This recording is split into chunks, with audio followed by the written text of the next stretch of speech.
Hey guys, what is up? It's Dusty here, and welcome back to another crypto video.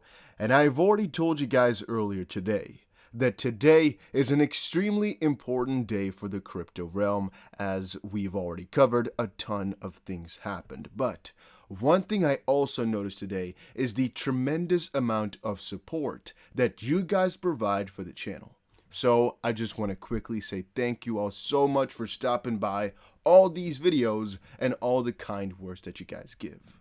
I still see us all as one big community, and guys, whenever I set a trade, I'll make sure you guys see it, alright? I'll make sure you guys at least witness this too, because, well, if I'm having fun, you guys deserve some fun too. And if I'm crying because my trade went south, I want you guys to be there for me too, alright? No. But alright, let's cover some news for today, while also explaining for the hopefully last time that this trade here was done for completely free. Theoretically speaking, you guys can all do it because there's $1,600 worth of bonuses that you can get for free over on Bybit for a couple more days. I think 4 or so or 5 more days that you can get it for, so check it out. Now, why is XP going up? Yeah, I actually keep noticing the price goes up purely because I keep checking my trade. Alright, whenever I'm recording, I have this open because this is the YouTuber account, right? This is the one I keep showing you guys, this is the one I trade with you guys live on. And, well, every time I open it, I notice the price has, gone up quite significantly. I mean, earlier today we had about 85.5 cents for XRP, but right now we're back about a cent or so. Yet, with all the criticism, all the negativity in the Senate, and all of that, the prices are still going up. That is something, which led me to question, of course, why? Why? Well, hopefully you guys have checked out my earlier video of today, where I basically went over what's going on with the price and what I was expecting. The same still applies, all right? So make sure you check that one out. Now, Cardano specifically is trending right now because of everything Charles Hoskinson said over on Twitter, but also for some of the events that they are planning and talking about. XRP is doing amazing. However, it's in the kind of same region as a BNB, for example, and a Uniswap. Is just performing slightly better than Bitcoin because it has an extra incentive, which for XRP, for example, is the lawsuit. For BNB, most likely is the Binance Smart Chain, and so forth and so on. It just has a little bit more of an incentive to go a little bit better because people are excited about them specifically, but it's within margin of normal. ADA is specifically out, mostly, as I said before, because of the event. But XRP is still within brackets, so it's not that special, but I guess it's just nice to have, right? So if you're really wondering why it's rallying, it's just the way that the market is going right now. And that brings me to the next article, hopefully.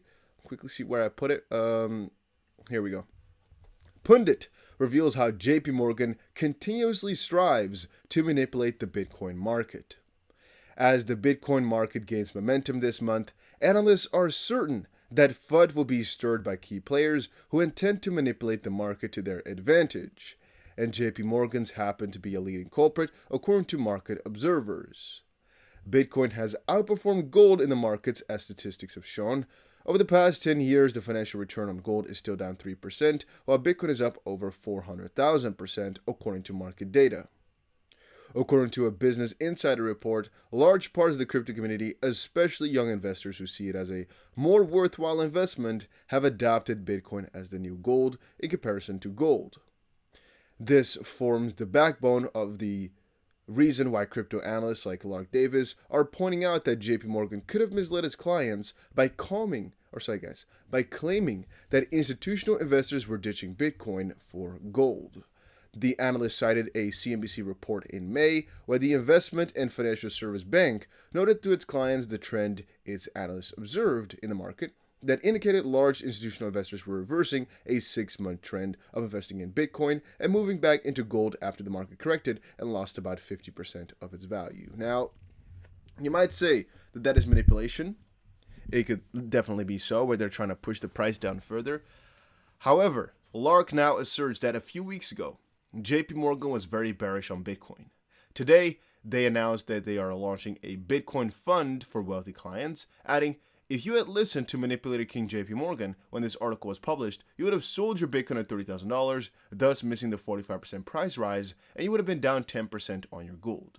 Now, even though You might call that trying to manipulate the market. I call it differently. I just call it the bigger banks, the investment banks, are trying to call out and be smart and get people out of crypto when in the end of things, it's just not in their best interest. I think that's the easiest way to put it.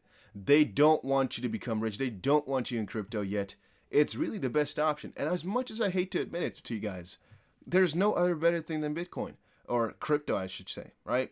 Bitcoin is often the easiest thing to say when you're talking to non-crypto people, but you guys are on the crypto space. There's no better thing than cryptocurrencies for right now. I'm going to say for the next couple of years, it's really the best way to get yourself into a new layer of wealth, so to speak. And guys, let me know in the comment section down below. Do you agree with that? Is crypto the best way to get to a new level of wealth? I'm going to say yes, completely yes. If you agree also, make sure you press that like button. Now, if we're talking about manipulation and interesting parts, look at this. Jake Sherman just posted something on Twitter, which the blockchain backer actually had a response to. He said, yeah, sure, that's exactly what they want us to believe. Well, okay, I'm smelling some manipulation. Let's quickly check it out. Jake Sherman, founder of Punchbowl News and NBC News MS. Oh, guys, we have another mosquito in the house. No way. Guys, why does this keep happening? How can there be so many? Okay. I guess we're just unlucky. That is awful luck, guys. That is awful luck. You know, fun fact. I guess these are different. No, wait. Okay, give me a sec, guys. Give me a sec. You bitch ass. Oh, we didn't get it. We didn't get it. Yes, no, yes, yes, guys, we got it. Whew. Okay, my roof almost fell apart. It was a big one too.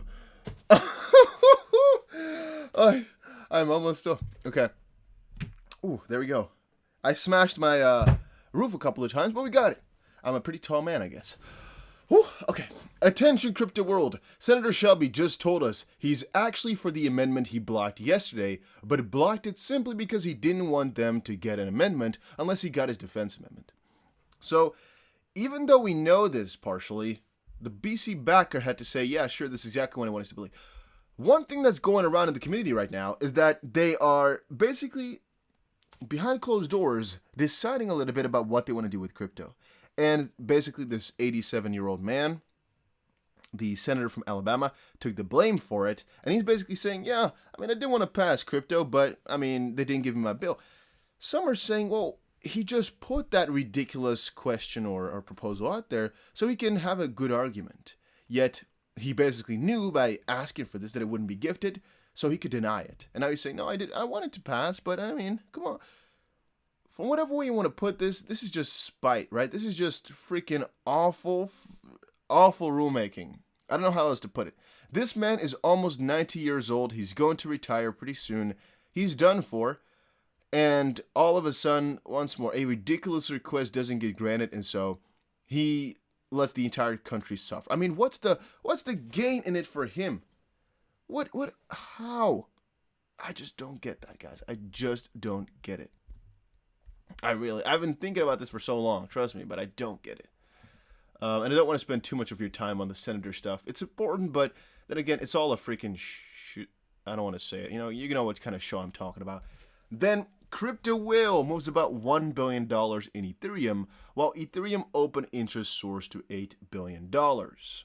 Large wallets shift over $1.4 billion worth of Ether as Ethereum perpetual OI, or open interest, soars and Ethereum keeps holding at the recent high.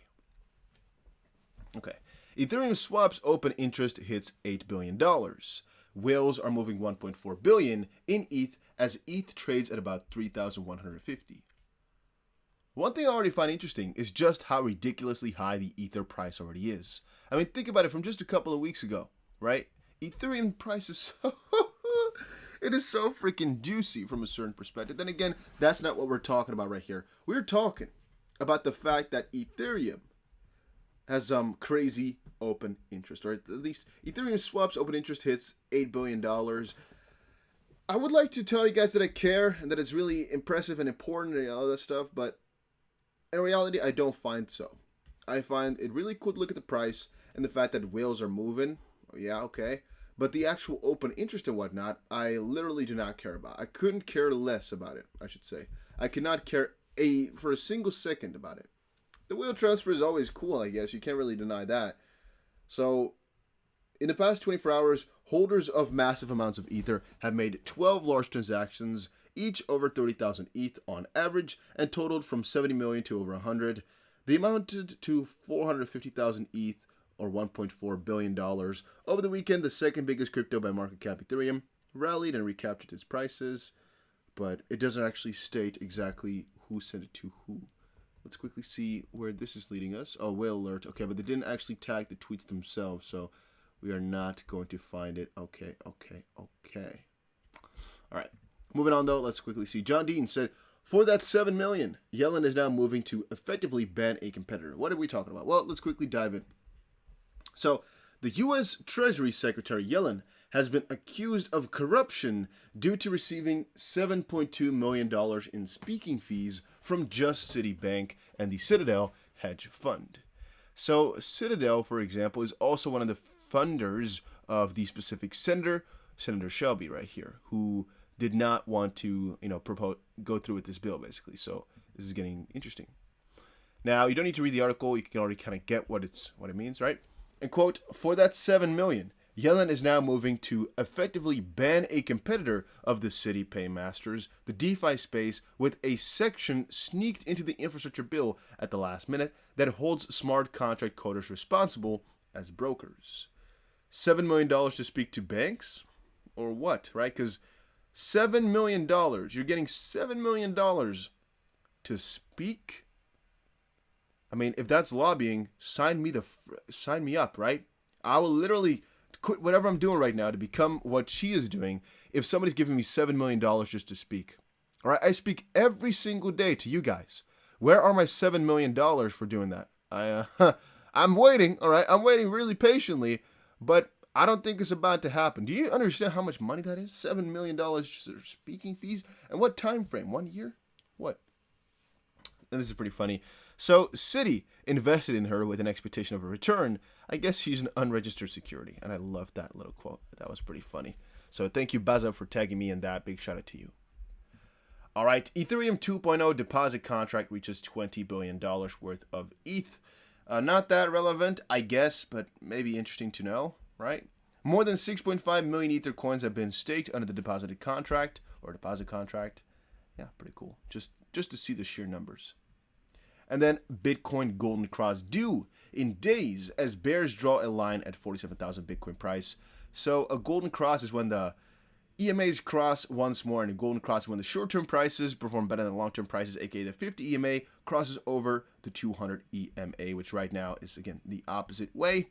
It's when the lower line right now crosses over again, which could happen in a couple of days from now if the momentum continues, which it's looking like it will. And I've already called that out a couple of days ago, though, guys. Check back on my channel. I already called out a golden cross, which was about to happen a couple of days ago. Once more, it's really easy to sometimes point these things out. It doesn't have to happen, but it is very likely following the rest of the events in the crypto space. And then, by the way, a golden cross is bullish for the price. And then PayPal co-founder warns, get ready for big tech no-buy list. One of PayPal's co-founders warned of a potential no-buy list created by big tech companies. So, PayPal's co-founder, David Sachs, recently warned that big tech companies and political operatives are on the verge of creating a no-buy list for controversial creators, platforms, and firms. Crypto was invented in part to solve problems like this, but I guess we have been warned about this. A play to on the no-fly list, it could eventually become a no-buy list, right? That is also interesting. And here, PayPal, big tech financial censorship's on the rise. He clearly considers financial exclusion of groups targeted for... I'm hoping that was not another mosquito. I'm going to go on another hunt after I'm done recording this one. Groups targeted for airing controversial political opinions, an act of censorship, and a danger to free speech. When I helped create PayPal in 1999, it was in furtherance of a revolutionary idea. No longer would ordinary people be dependent on large financial institutions to start a business, but now PayPal is turning its back on its original mission. It is now leading the charge to restrict participation by those it deems unworthy. Not exactly sure what they're referring to just quite yet, but I guess it's because they eventually, at one point or another, blocked a Christian crowdfunding site that raised money to bring demonstrators to Washington on January 6th. Then in February, PayPal announced that it was working with the Southern Poverty Law Center to ban users from the platform, and this week the company announced it is partnering with the Anti-Defamation League to investigate and shut down accounts that the ADL considers too extreme. Which, yeah, that's for a good part what crypto is for. I hope it succeeds. I know it will succeed. And yeah, that was it for today's video. Hopefully you enjoyed it. Make sure you check out Bybit because there's $1,600 worth of bonuses. Our trade is doing splendidly, and hopefully you guys all said that we shouldn't get out of there because it didn't, and right now we are in tons of profit.